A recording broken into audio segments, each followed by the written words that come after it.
SEBI's fund classification system has standardized fund categories, but it has not simplified the job of picking up the right one. This issue and other issues related with it will be discussed in today's Investors Hangout, brought to you by Aditya Birla Sun Life Mutual Funds and Value Research. To address these issues, we have Dhirendra Kumar, CEO of Value Research, with us. Dhirendra, we welcome you. Thank you. There are 36 official categories to choose from, and fund selection remains a daunting task as ever. How do we handle this? Yes, there are 36 categories, and I think, it's not just 36 categories. Within these categories, you can have multiple thematic funds, you can have multiple sector funds, and then beyond this, you can have all kind of closed-end fund, because that is not in the purview, because the classification system applies only to the open-end fund. And besides that, you can have a wide array of ETFs and index funds. So, it's just not 36. It's possible to actually have, a fund company can legitimately have within this classification system 60, 70 open-end funds. Okay. And they can have as many closed-end funds as they want to. Fixed maturity plans and others, so a fund company can well have, many funds. Investors need to be very careful about, what they need. Fund companies will have, this has been organized. This reclassification system is a good step, because this does one thing very clearly, that a fund which has, earlier the mandates were very flexible. Fund companies were not organizing, equity diversified. Every fund started with a mandate that they will be investing in equity for long-term capital appreciation. Yeah. Then came the final classification that they will be investing in smaller companies, mid-sized companies, or they will be investing all over. They'll be investing in high-growth companies. They'll be investing in, companies which are relatively cheaper, yielding higher dividend, and so on and so forth. Different strategies embedded, and they were pretty vague. A fund could actually go anywhere. Likewise, fixed income needed a much more finer. Of course, it is way too finer now. I would have liked that there were fewer fixed income fund categories. But nevertheless, we exactly know how a fund will behave from here on. Okay. A fund which now states that it is going to be a large cap fund, it has to necessarily invest 80% of the money in top 100 companies. When a fund is saying that it's a mid cap and small cap, so the definitions are very clearly defined. Likewise for the fixed income fund. So now you can choose your fund with the understanding that this is how this fund will behave. There will be a predictability of expectation.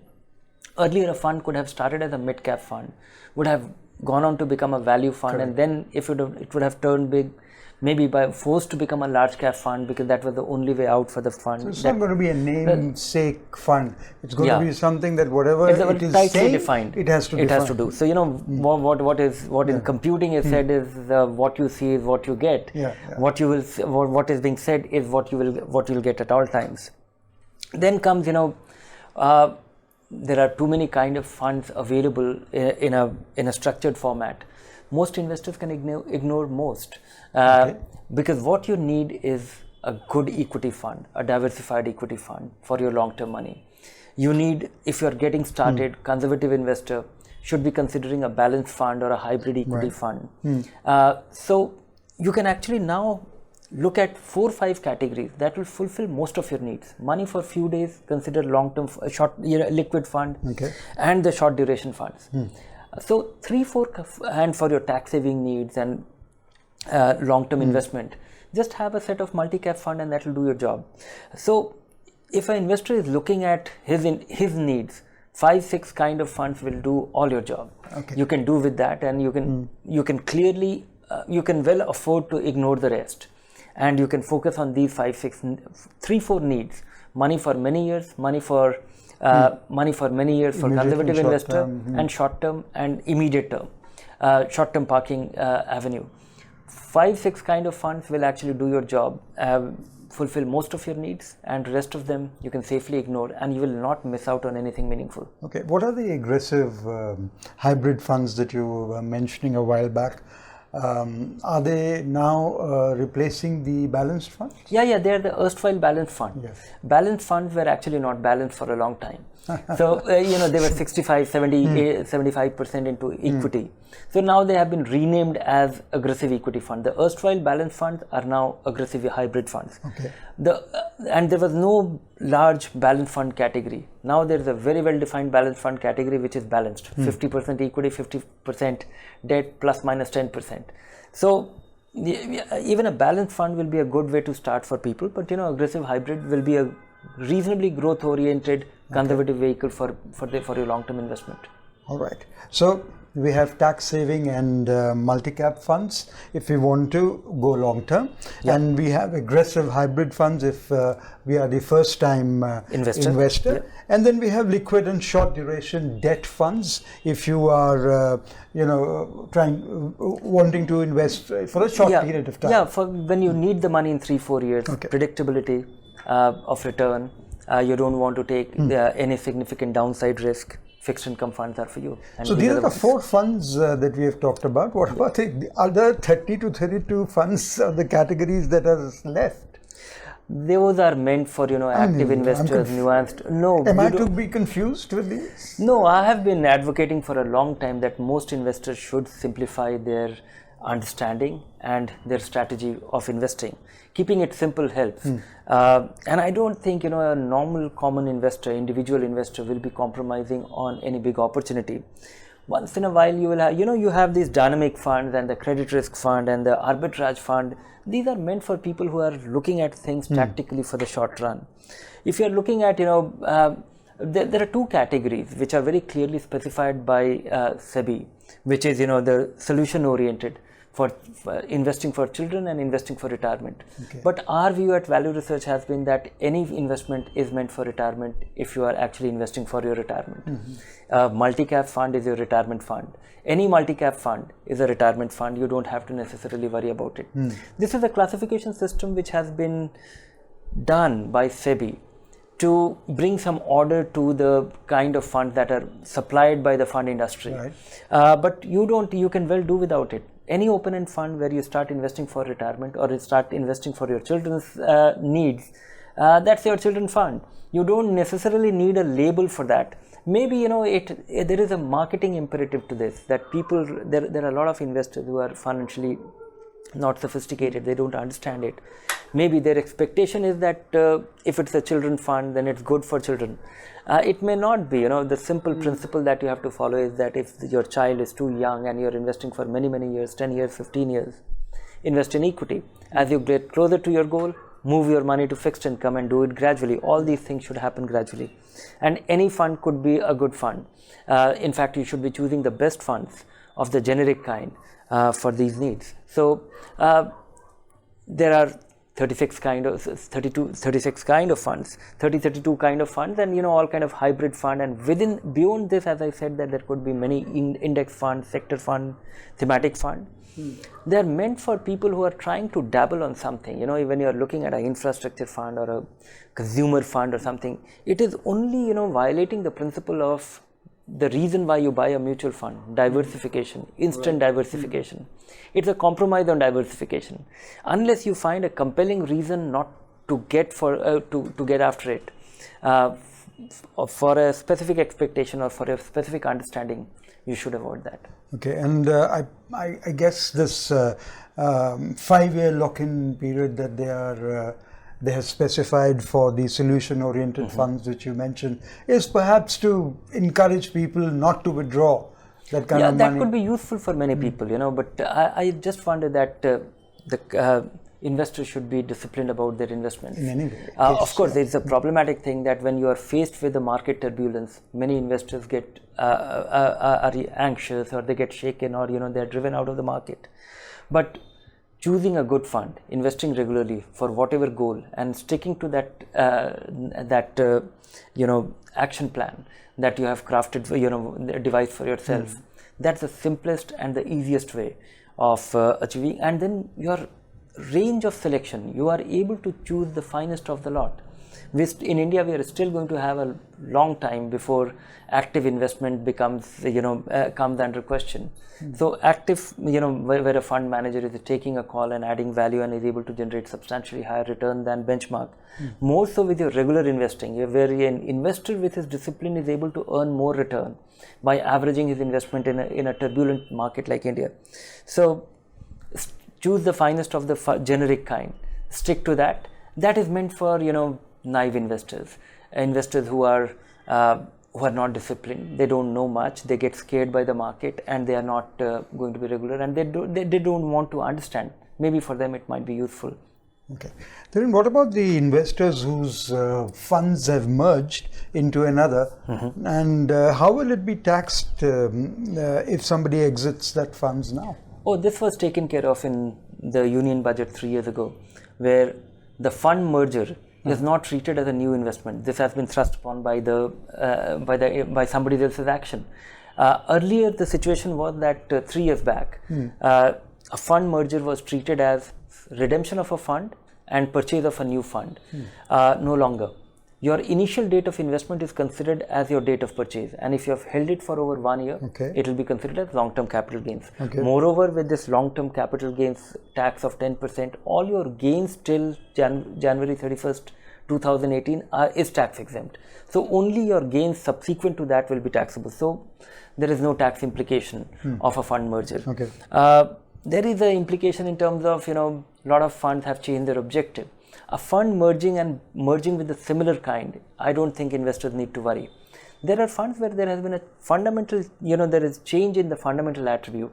A fund which was a balanced fund and now it has become a balanced advantage fund, or a fund which was an equity fund which has now become a balanced fund, or a fund, which was a multi-asset fund, now it has become something else, an equity income fund, or a dynamic fund which was perceived to be an all equity fund has become something else, or arbitrage fund becoming a equity income fund. So those kind of things, in those cases we have disbanded our rating, where we are treating those funds, and in all there are only about 18 funds, where equity funds and hybrid funds, where there has been a change in the fundamental attribute. Earlier it was a different kind of fund. From now on it will be a different kind of fund post classification. So we are looking at those funds and value research rates those funds only after they have 3-year history of managing with the same mandate. So once they get 3 years older, they will be rated again. So investors will come across a situation that as unrated for 3 years. That is why for now the rating has been disbanded. They are unrated, and they have to now build a history of the way they will be managing the money from here on to be rated again. If you were to tell our viewers about 3-4 points to take care of now that they are investing, of course, let's leave aside that they all have to invest regularly and they have to be disciplined on. But what about these categories? Anything that you want our viewers to know that they need to take care of? No, you don't need to take care of. If you're following all the principles which you think is routine, that invest regularly, invest your long-term money and appropriate kind of fund. Beyond that, there's a good payoff here, that your fund will remain exactly the way it is. When you are investing in a multi-cap fund, it will remain a multi-cap fund.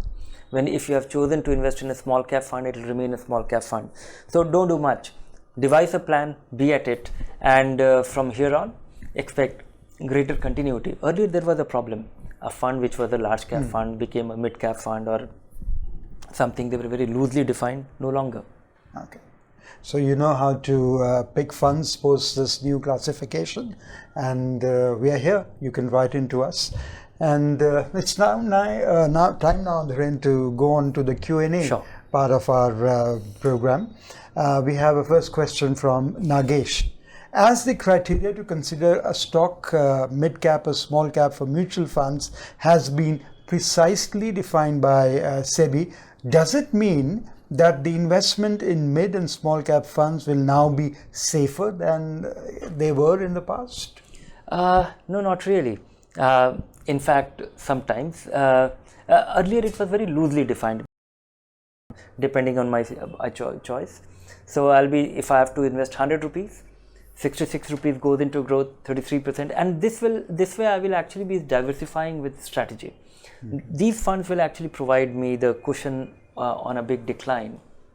If you look at the fund performance in the last 1.5, 2 years, if you look at 2 years where 6-8 months of struggle, the growth funds were doing very well last year, and this year they have crumbled, and the value fund have not fallen as much because they invest in cheaper stocks, relatively lower, cheaply valued stocks. So right now the numbers look very comparable, but last year everybody was regretting that where these value funds are not going anywhere. So have exposure to these companies. They are trying to attempt to buy into stocks which are relatively cheaper, and it works, but it works with a longer time frame.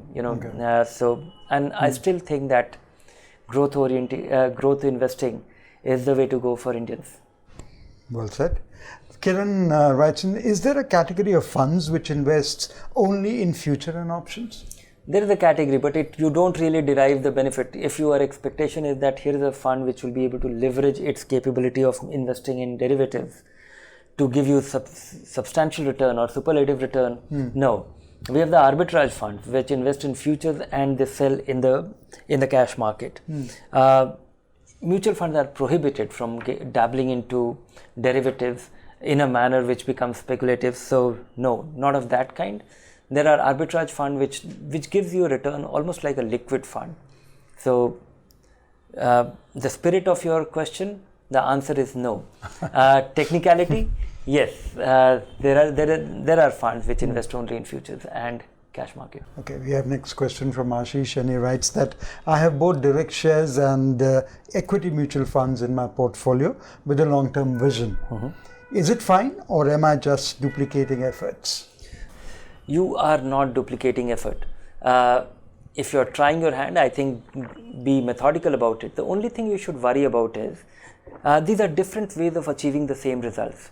You can invest in stocks directly. You can invest, if I go from assuming that there are investors who have to invest in equity for the next 5 years and more, then there are different paths to investing for 5 years and long-term investment. The easiest and the first step should be investing in a hybrid equity fund, 75% equity, 25% debt, and a conservative hybrid equity. The equity portfolio is managed conservative. So, you get used to it and you are able to onboard or step into equity without much of a heartburn. Then comes, investing in large cap fund, which is a step ahead, all equity portfolio. Then diversifying more, invest in multi caps and large and mid cap fund. Then investing in the small caps and mid caps, which could be aggressive way of investing in companies which are small, which can potentially go up substantially, and they will also be extremely volatile. Volatility is not risk. Volatility is scary, and of course, the risk of the underlying companies, whether they can withstand a downturn, whether they are well managed, whether they can scale up, those standard business risks actually prevail. And then comes investing in stocks directly, where you are taking a call. So if you have the time and if you have the interest, it is a good way, but be methodical about it. Maybe just have 25% of your money, try it out for 3 years. The big advantage of investing directly in stock is that if you are enjoying it and you have all the principles, you are learning on the way. If you can diversify well, choose good companies, invest, and you have the temperament. I think these are critical elements. If you don't have this, if you don't have time, if you don't have interest, and if you are not enjoying it, if you don't have an investing temperament, choosing a company and holding it and withstanding, ups and downs, then go for a mutual fund. Mutual fund provides you, all kind of, and then it's a matter of scale. You should be doing all this only if you have something meaningful there.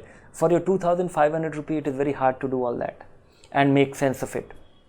And so if you are able to do all that, you will also save the expense ratio. You will also save the management fee which you incur when investing in a mutual fund. But if you have 5,000, 10,000, 50,000, and if you don't have the time, if you don't have the inclination, go with a mutual fund.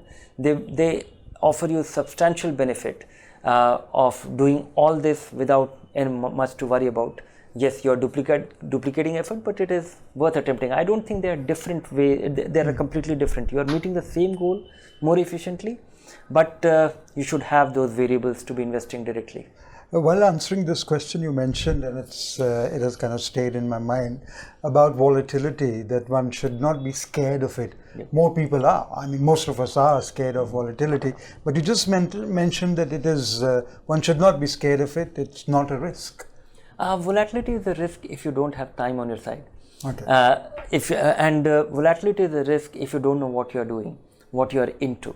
If I'm in a company and because the market is a very mad place, variety of reasons influence the market in a short term, in a very dramatic way.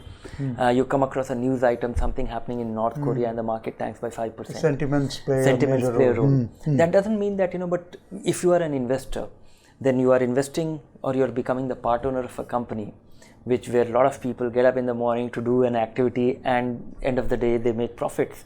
And that profit, because companies make profit, markets don't. Right. And if companies make profit, the belief is that it will reflect in the stock prices. If it will reflect in the stock prices, it may not happen tomorrow. Right. It may take time, and market will take its own time to recognize that. Given this context, that is the belief, that is the promise of equity. Hold it for the long term. Companies don't disappear. There will be all kind of noise which will be distracting, and stick to it. So this temporary ups and downs, yes, if you choose a bad stock, or if you choose a fund which has a good track record of picking not so great stocks, then there is a risk. It will be choosing companies where it will be investing in companies which may not do well. Right. It may be a speculative fund, or your equity portfolio can be one such. So risk comes from not knowing what you're doing. If you are investing in good companies which will make profit and will not, and that is not an easy thing. You have to do a lot of groundwork, a lot of hard work to figure it out, build your belief system, not get unnerved by a 10% decline in a brief period of time. It's not easy, but it can be done. Time, as you said, time is important. Okay, next question is quite interesting, Dhiren, and it says, does an equity fund manager have a choice not to invest for time due to market conditions? If yes, where does he park the money? Yes, most equity fund managers have the flexibility. They have the discretion of not investing 10%, 20%, or even up to 35% of their money. And in fact, we have a multi-asset, and we have this arbitrage fund. We have this asset allocation funds where the fund manager can choose to be fully into fixed income or fully into equity, depending on the state of the market. But even all equity fund have the flexibility, and many a times they exercise that option. And where they invest in short-term bonds. Because the equity fund manager's goal of investing in fixed income is not to maximize return. It is to protect the downside, the decline in value. So, or waiting for an opportunity. Sometimes the fund managers have often made a claim that they are not very enthused by the state of the market. They find the valuation of the market or the underlying companies or the kind of company they want to buy not very cheap. And so they are waiting for a market correction, the market to fall, to buy further. So I have come across situations, where a third of the fund's money is maybe liquid, maybe in cash or debt. The debt funds, they invest fixed income in a very different way. They try to optimize return on the fixed income. So they might be so when I'm talking about aggressive equity fund. Those funds invest in fixed income to generate return.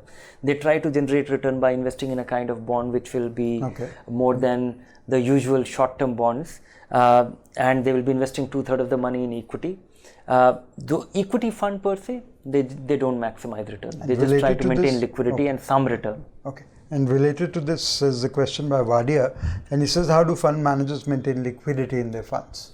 There are 2-3 levels of maintaining liquidity, 2-3 ways of maintaining liquidity. One is that, you have liquid stocks. So even the small cap funds are allowed to have, they are not supposed to be having 100%. They have the flexibility of investing 65% and remaining elsewhere. Okay. So they could be investing in, investing in liquid stocks is one. The other is that every fund is allowed to have 5 to 10%, 15% in cash, which is short-term debt or cash. So nothing is cash as such. Even the cash there generates a little bit of return, whether it be overnight call money. And I think the principle, in a routine way, in a normal situation, the fund's liquidity is entirely met by the flows. Because if you are a fund, a lot of investors are putting their money in an open-end fund, and some investors are taking their money out. So if the net outflow from a fund is less than the inflow, if there are investors who are putting 500 rupees in a fund, and investors who are pulling their money out is only 400 rupees, so the fund manager has to do nothing about it. He is still getting 100 rupees to be invested. Fund managers have to worry about liquidity only when the outflow is more than the inflow. When you get less money and when you have to pay out more money, more investors are queuing up to take their money out. That is when you have to worry about what to sell. And for that, they have the cash or the short-term debt or the liquid stocks in the portfolio. And beyond that, if there is a run on the fund, then that's a risk. Because when a fund manager is forced to sell their stocks at the inopportune time, and those are the occasions when which are not so pleasant, because most investors come in mass only when things are very bad, market is crumbling, market is falling every other day, and that is the time when the fund manager also finds it difficult to sell, and his selling only leads to bigger fall in the underlying stocks that he plans to sell. So that impacts the negative, that impacts the NAV of the fund far more substantially. Okay. Very well explained, and that's all we have in today's program. Thank you so much for participating along with us, and thank you, Dhiren, for answering to all the queries and explaining to us about SEBI's new classification system. Till we meet next time, continue to invest and keep smiling.